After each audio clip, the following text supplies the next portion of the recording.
জীবনের উদ্দেশ্য কি জেনে তো নিন। আপনি কি চান? আমরা কারা? আমরা হলাম চেতনা। বেদান্ত আমাদেরকে চেতনা বলে না? আর এই চেতনা হলো অশুদ্ধ চেতনা, তাই না? এই চেতনার লক্ষ্য হলো সত্য বা মুক্তি। কিন্তু জীবের যে অবস্থা বা আমরা যেমন, তাতে চেতনা আর সত্য একে অপরের সমর্থক তো একেবারেই নয়। সত্য অদ্বৈত হয়, চেতনা সর্বদা দ্বৈততে কাজ করে। সত্য পূর্ণ হয়, চেতনা সর্বদা অসম্পূর্ণ হয়। সত্য নিষ্কাম, আর চেতনাতে ক্রমাগত ইচ্ছা ও কামনা থাকে। তথাপি চেতনা পৌঁছতে চায় সত্য পর্যন্ত। কেননা চেতনাতে যে দোষ আছে, অশুদ্ধি আছে, এর মধ্যে যে বিকার মিলেছে, তার কারণে ও কষ্টে থাকে। আর ওই কষ্টই ওকে আবার প্রেরিত করতে পারে সত্য পর্যন্ত যাওয়ার জন্য। ঠিক আছে? প্রথম কথা হলো যে চেতনা ও সত্যকে এক যেন ভাবা না হয়। হ্যাঁ, বিশুদ্ধ চেতনা আর সত্য একই হয়, কিন্তু খুব অহংকারের কথা হয়ে যাবে যদি আমরা যেমন আছি, আমাদের যেমন মন আর আমাদের চেতনা এখন যে অবস্থাতে আছে, সেই স্থিতি বা অবস্থাকে আমরা সত্য বলে ঘোষণা করে দিই। চেতনা কি? এই যে আমি আছি, সংসার আছে, আমি সংসারকে দেখছি, আমি সংসারের অনুভোক্তা, আমি সংসারে আছি, এটাই চেতনা। এর মধ্যে লম্বা চওড়া কোনো জটিলতা নেই। সংসার আছে, আমি আছি, চেয়ার আছে, আমি চেয়ারে বসে আছি, এই আমার শরীরে কাপড় পরে আছি, এসব কি চেতনা? বুঝলেন তো? আপনার ঘরের দরজা খোলা আছে, কেউ ভেতরে এলো, এ কি হলো? চেতনাতে কারোর প্রবেশ হয়ে গেল। এমন নয় যে ঘরের মধ্যে শুধু কারোর প্রবেশ হয়েছে, চেতনাতেও প্রবেশ হয়ে গেছে। কেননা আপনি ওই ব্যক্তির সংজ্ঞান নিলেন, ওই ব্যক্তির অনুভব নিলেন, তাই সে শুধু ঘরের মধ্যে নয়, সে আপনার চেতনাতেও এসে গেছে। যদি আপনার চোখ বন্ধ হতো আর সে ঘরের মধ্যে আসতো, তাহলে কি হতো? তখন সে শুধু ঘরের মধ্যে আসতো, আপনার চেতনাতে আসতো না। আপনি ঘুমাচ্ছেন আর সেই সময় সে যদি ঘরে আসতো, তো কি হতো? ঘরে আসতো, আপনার চেতনাতে আসতো না। পুরো সংসারই হলো চেতনা। আর ওই সংসারের কেন্দ্রে কে বসে আছে? যার কাছে সংসার দৃশ্যমান, যে সংসারকে স্পর্শ করছে, অনুভব নিচ্ছে, সে হলো অহম, মানে অহংকার। আমাদের চেতনা হলো অশুদ্ধ, কেননা এর কেন্দ্রে অহংকার বসে আছে। অহম বসে আছে, আর অহম সব বস্তু বিষয়কে দেখছে, তাদের নাম দিচ্ছে, তাদের সাথে সম্বন্ধ তৈরি করছে, ভালো মন্দ ঘোষণা করছে, দোষ গুণ দেখছে, এই সব কাজ অহংকার করছে। এই পুরো পার্থিব খেলা কোথায় চলছে? চেতনার মধ্যে। এই প্রক্রিয়াকে আমরা অনেক সময় এইভাবে বর্ণনা করি যে চেতনার বিশাল সমুদ্রের মধ্যে সব ছোট বড় বিষয়ে ছোট বড় ঢেউগুলির উত্থান পতন চলছে।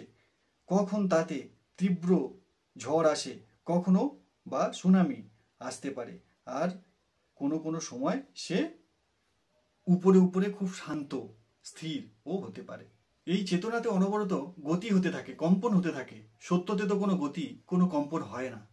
সত্য তো অচল স্থির, তার তো হেলার বা সরার জন্য কোনো জায়গাও নেই। তাহলে কোথায় হেলবে বা সরে যাবে? কিন্তু চেতনার মধ্যে এই যে পুরো গতিশীলতা, সেই গতিশীলতা তো শেষ পর্যন্ত বিশ্রাম পেতে চায়, বিশ্রাম পাওয়ার জন্য। এই কারণে আমি বলছি যে চেতনার লক্ষ্য হলো সত্য। গতিশীলতা মানে চেতনা, বিশ্রাম মানে সত্য। এখন প্রশ্ন হলো বিবেক কি? বিবেক হলো চেতনার জন্য উপলব্ধ এক ঐচ্ছিক শক্তি। আপনি তার প্রয়োগ চাইলে করতে পারেন অথবা নাও করতে পারেন। আপনি ওই শক্তির প্রয়োগ করবেন তো বিবেক বলা হবে। যদি বিবেকের চয়ন করেন, বিবেকের প্রয়োগ করেন, তাহলে আপনি বিবেকপূর্ণ বা বিবেকী।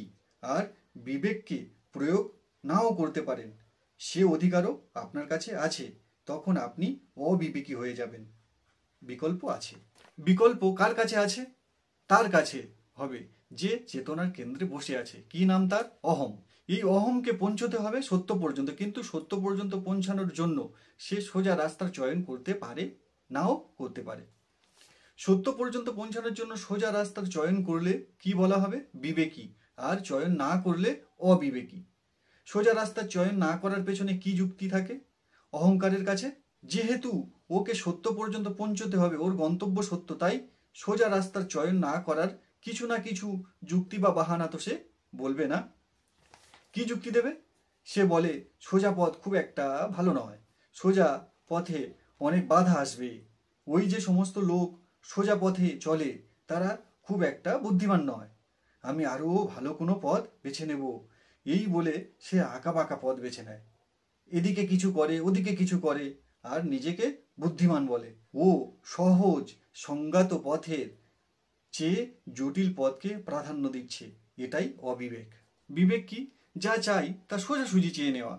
যেহেতু সত্য পর্যন্ত যাওয়ার আছে, তো ঘুরিয়ে ফিরিয়ে কেন যাবে? শান্তিই তো চাই না, অনেক মাধ্যমের দ্বারা শান্তি পর্যন্ত কেন পৌঁছাবো? এখানে একটি প্রশ্ন আসে, সেটা কি, বিবেক আর বুদ্ধি কি প্রাকৃতিক? বিবেকের বৃদ্ধি হলে তা সত্যের চয়নকেও প্রভাবিত করে কি? একদম।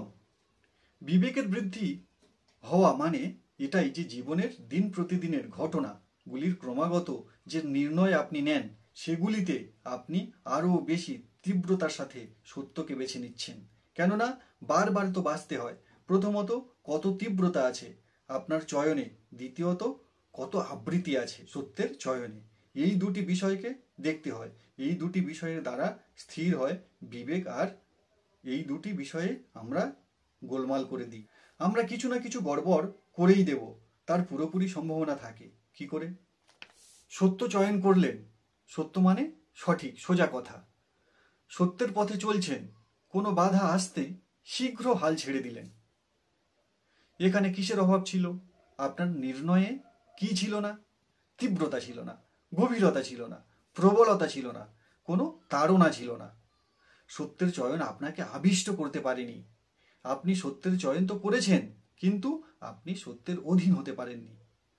তো এক প্রকার অভাব এটা হতে পারে। দ্বিতীয় অভাব কি হতে পারে? কাজ চালিয়ে যাওয়ার জন্য শিষ্টাচার বজায় রাখতে দিনের মধ্যে যখন 5-10টি সুযোগ আসে, তার মধ্যে 1-2বার সঠিক নির্ণয় করে নিলেন। এখানে কি গড়বড় হলো? আবৃত্তির। আর আপনি নিজে নিজেকে এই সান্ত্বনা দিচ্ছেন কি, দেখো আমি তো দিনের মধ্যে কম করে 1-2বার সঠিক কাজ তো করিই না। এই দুটি জিনিস করলে চলবে না।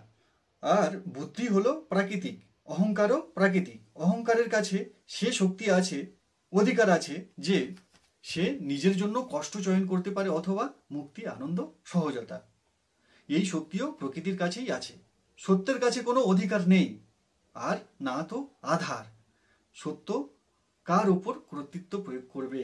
এদিক দিয়ে সত্য বাস্তবে নিরাধার হয়।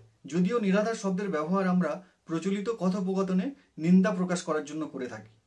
কোনো ব্যক্তির বক্তব্যে যদি কোনো বিশেষত্ব বা গুরুত্ব না থাকে, তো আমরা বলেই দিই যে আপনার বক্তব্য নিরাধার।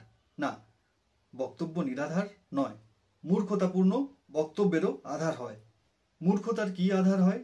মানুষের বৃত্তিগুলি সেখানে আধার হয়। একজন ব্যক্তি কোনো খুব খারাপ কাজ করছে, অথবা খুব ফালতু কথা বলছে, বাজে ব্যবহার করছে, এ কথা বা ব্যবহার নিরাধার নয়, তার আধার আছে। আধার কি আছে?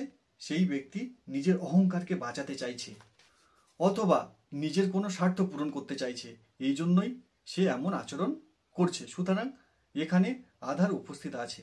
বাস্তবে নিরাধার তো শুধুমাত্র সত্য হয়।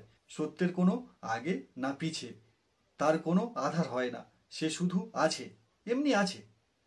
কেন আছে? না, শুধু এমনি আছে, ব্যাস। সত্যতার পেছনে যদি কোনো কারণ থাকে, তবে তা সত্যতা নয়, স্বার্থ হয়ে গেল না? তাহলে সঠিক কাজের পরিচয় এটাই যে তার পেছনে দৃঢ় নির্দিষ্ট কোনো কারণ আপনি বলতে পারবেন না। তর্ক বিতর্কের খাতিরে কাউকে থামানোর জন্য কোনো সস্তা কারণ কাউকে বলার হলে আপনি বলতেই পারেন, কিন্তু আপনি যদি নিজেকে জিজ্ঞাসা করেন, হৃদয়ের গভীরতায় উঁকি মারেন, তবে আপনি এটাই পাবেন যে সঠিক কাজের পেছনে কোনো কারণ হয়ই না।